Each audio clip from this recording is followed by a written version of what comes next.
बिस्मिल्लाहिर्रहमानिर्रहीम।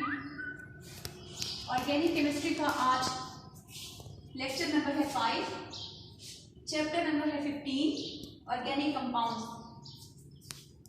लास्ट बात ये है, आज हम जो टॉपिक पढ़ने जा रहे हैं वो है detection of elements in organic compounds. अब जो एलिमेंट्स हैं, जो पीरियोडिक टेबल के अंदर जो एलिमेंट्स हैं, उनमें कौन कौन से एलिमेंट्स जो हम यहाँ पे डिटेक्ट करने जा रहे हैं? Carbon, hydrogen, nitrogen, sulphur, oxygen, phosphorus, halogens and metals. अब मेटल्स जो है वो भले ही उसमें नहीं आ रही, मतलब ये कि मेटल्स जो है इनको हम अलग से डिटेक्ट करेंगे। सबसे पहले जो हम शुरुआत करने जा रहे हैं क्लास वो है कार्बन एंड हाइड्रोजन। इसकी जो डिटेक्शन है वो हम करने जा रहे हैं कि कौन सा ऐसा मेथड है जिससे हम इसको डिटेक्ट कर सकते हैं। ये एक फिगर मैंने यहाँ पे ड्रॉ किया है, ऑर्गेनिक कंपाउंड है, क्योंकि कार्बन और हाइड्रोजन को हम डिस्कस कर रहे हैं। उसमें ये है कि ऑर्गेनिक कंपाउंड हम लोग ले रहे हैं जो जिसमें कार्बन भी हो सकती है और हाइड्रोजन भी हो सकता है। अब ऑर्गेनिक जो कंपाउंड है उसमें अगर कार्बन मौजूद है, ये कार्बन कहाँ से आ रही है? ऑर्गेनिक कंपाउंड में से आ रही है। कार्बन को आपने सबसे पहले ट्रीट करवाना है कॉपर ऑक्साइड के साथ। जब आप इसको कॉपर ऑक्साइड के साथ ट्रीट करवाएंगे तो ये ऑक्सीडाइजिंग एजेंट है, ये इसको ऑक्सीजन प्रोवाइड करेगा।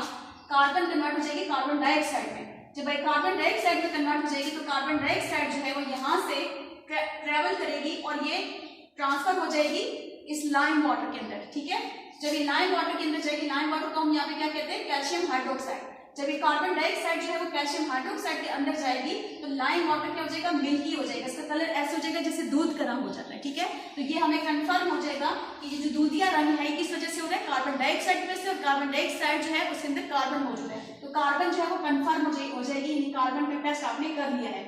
अगर इस ऑर्गेनिक कंपाउंड के अंदर हाइड्रोजन मौजूद है तो उसका आप टेस्ट कैसे करेंगे? हाइड्रोजन के टेस्ट के लिए कि हाइड्रोजन जो है उसको आप फिर से H2 जो है यहाँ पे हाइड्रोजन को मौजूद अगर इसमें है तो आप इसको ट्रीट करवाएंगे कॉपर ऑक्साइड के साथ। दोबारा से आप इसको कॉपर ऑक्साइड के साथ ट्रीट करवाएंगे, ये फिर ऑक्सीडाइज करेगा इसको और ये इसको कन्वर्ट कर देगा, ये ऑक्सीजन इसमें ट्रांसफर करेगा, ये वाटर बन जाएगा और कॉपर मेटल की फॉर्म में अलग हो जाएगी। जब आपके पास वाटर बन जाता है तो वाटर को चेक करें, क्योंकि हमने हाइड्रोजन को डिटेक्ट करना है तो हाइड्रोजन कहाँ पे मौजूद है? वाटर के अंदर मौजूद है। तो इस वाटर को आपने ट्रीट करवाना है किसके साथ? कॉपर सल्फेट के साथ।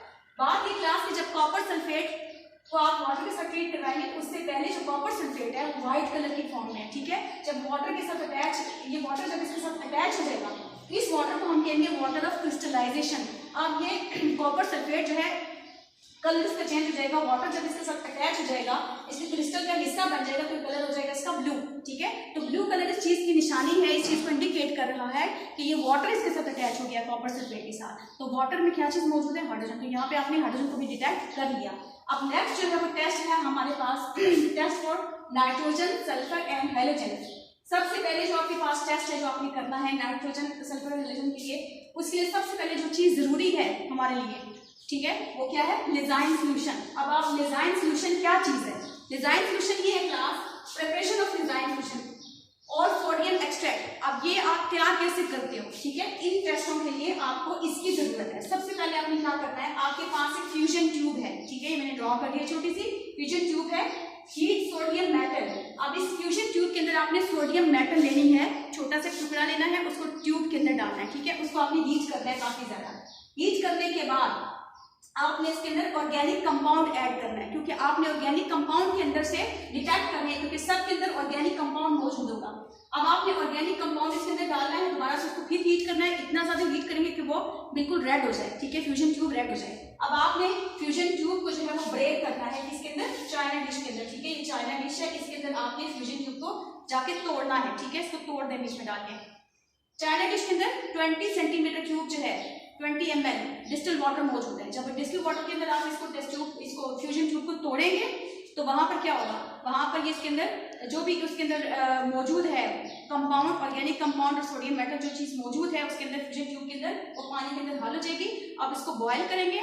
ठीक है, बॉयल करने के बाद इसको आप फिल्टर करेंगे। फिल्टर करने के बाद जो फिल्ट्रेट आपके पास आएगा, फिल्ट्रेट जो आपके पास है उसको हम लिजाइन सोल्यूशन कहते हैं। अब लिजाइन सोल्यूशन जो है उसके जरिए आपने ये सारे टेस्ट परफॉर्म करने हैं। ठीक है, अब लिजाइन सोल्यूशन जो है उसके अंदर क्या चीज मौजूद हो सकती है?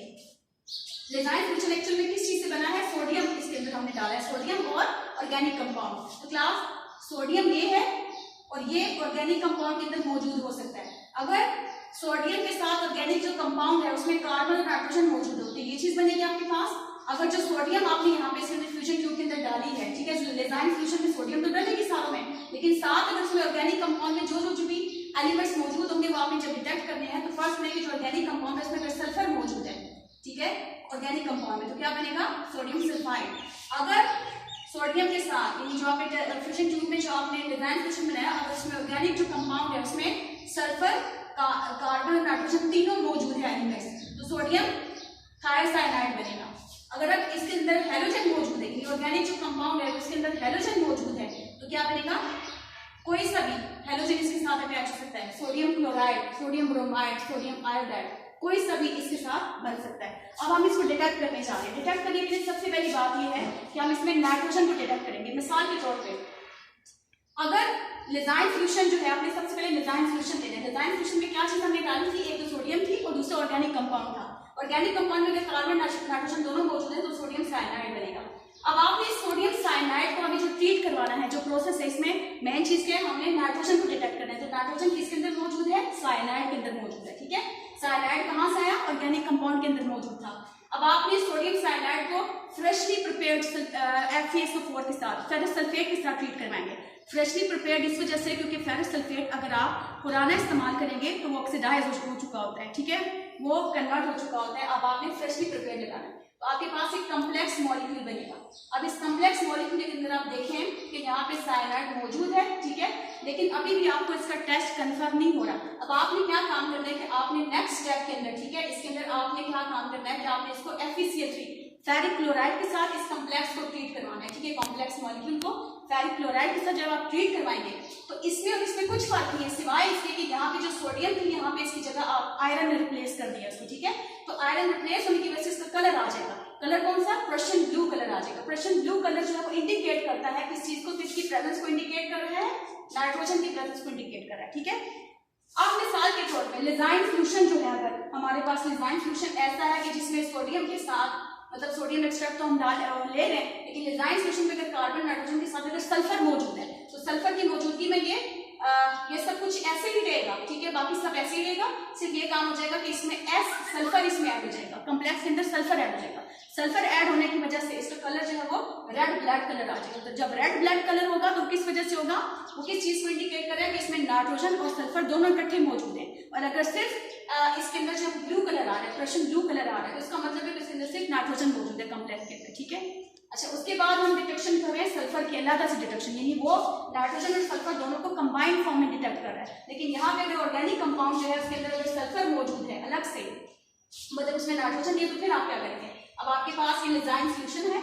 लेजाइन फ्यूजन के अंदर हमारे पास सोडियम भी मौजूद होती है और उसके अंदर ऑर्गेनिक कंपाउंड है। तो अब ये लेजाइन फ्यूजन है, इसका दूसरा हिस्सा हमने यहाँ पे फर्स्ट में लेजाइन फ्यूजन के अंदर सोडियम के साथ सल्फर मौजूद है, ठीक है, ऑर्गेनिक कंपाउंड में सल्फर ऑर्गेनिक कंपाउंड में से यहाँ पे मौजूद है। तो जब आप इस लेजाइन फ्यूजन को ट्रीट करवाएंगे एसिटिक एसिड के साथ, आपके पास मेन चीज जो बनेगी वो है H2S गैस।